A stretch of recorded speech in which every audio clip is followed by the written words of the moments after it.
हम बात करेंगे ओम्स लॉ की।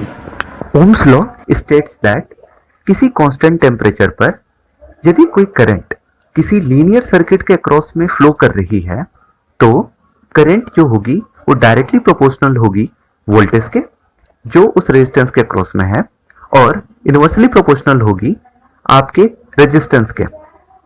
मतलब एक सर्किट है, मान लेते हैं, जिसका रेजिस्टेंस R है और उसके क्रॉस में जो वोल्टेज है वो V है और करंट जो फ्लो कर रही है वो I है। तो यहां पे जो करंट होगी वो आपके डायरेक्टली प्रोपोर्शनल होगी वोल्टेज के और इनवर्सली प्रोपोर्शनल होगी रेजिस्टेंस के। तो यहां से हमारा जो बन के आता है I is equal to V upon R। इसी को हम लोग बोलते हैं V is equal to IR।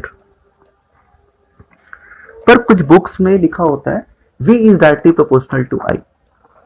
ये भी सही है, ये डिपेंड करता है कि हम किस पर्सपेक्टिव में देखते हैं। अभी हम इस पर डिटेल में देखेंगे।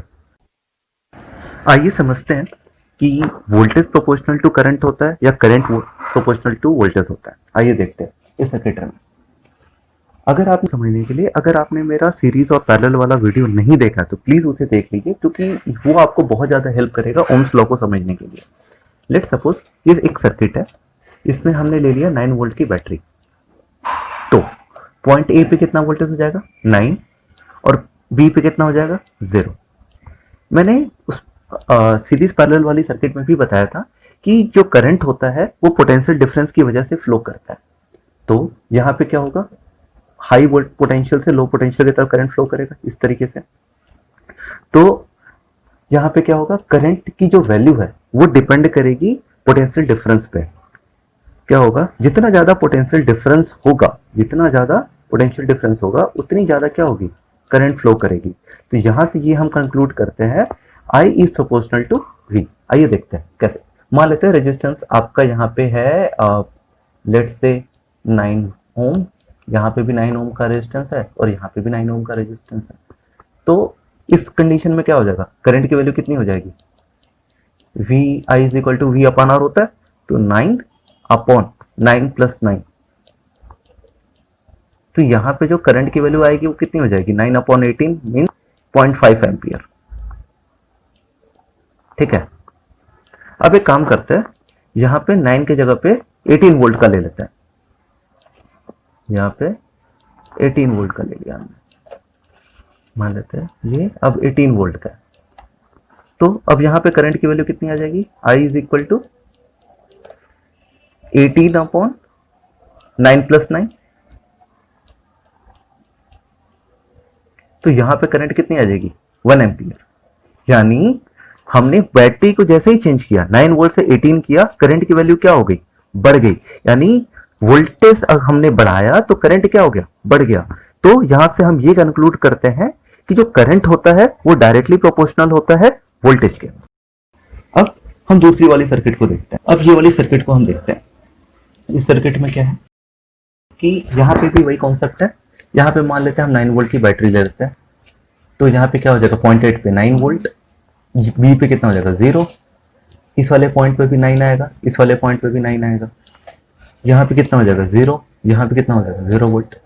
मैंने बात बताई थी, जब भी कोई वोल्टेज बेसिकली जब रेजिस्टेंस के पास अक्रॉस में पास होता है तो वहां पे क्या होता है, वोल्टेज ड्रॉप होता है। तो जो वोल्टेज ड्रॉप होगा वो किस पर डिपेंड करेगा, इस सर्किट में कितना करंट फ्लो कर रहा है। मतलब रेजिस्टेंस क्या होगा, फिक्स हो जाएगा। रेजिस्टेंस तो चेंज होने वाला है नहीं, क्योंकि एक बार हमने अगर 5 ओम का ले लिया तो 5 ओम ही रहेगा, तो ये कभी चेंज नहीं होने वाला। तो चेंज क्या होगा, करंट होगा। यानी वोल्टेज ड्रॉप जो होगा वो किस पे डिपेंड करता है, करंट पे। तो हम यहां से ये कंक्लूड करते हैं कि आपका जो वोल्टेज है, ये दोनों कॉन्सेप्ट सही होते हैं। यहां पे क्या था, I प्रोपोर्शनल टू V था, और यहां पे क्या है, V प्रोपोर्शनल टू I। ये दोनों कॉन्सेप्ट सही होते हैं। डिपेंड करता है कि हम लोग किस कंसीडरेशन में हम दोनों वैल्यूज को देख रहे हैं। यहां पे एक और कॉन्सेप्ट आता है कि अगर मैंने डिफाइन किया था शुरुआत में ही, ओम्स लॉ जो होता है वो वैलिड होता है कांस्टेंट टेम्परेचर के लिए, कांस्टेंट टेम्परेचर के लिए। तो अगर हम टेम्परेचर को बढ़ाते हैं तो क्या होता है, रेजिस्टेंस की वैल्यू बढ़ जाती है। किस केस में? कंडक्टर के केस में।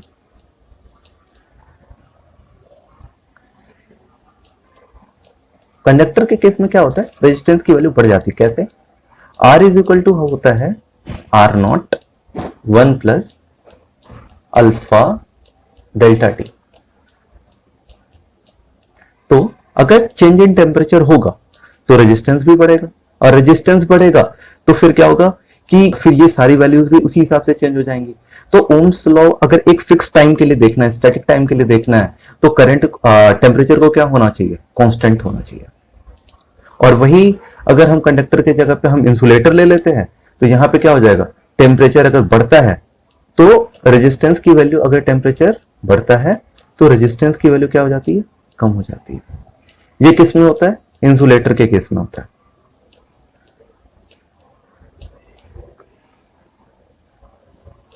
तो ये टोटल कॉन्सेप्ट है आपका ओम्स लॉ पे। Thank you for watching our video. If you like this video, please hit the like button and subscribe our channel.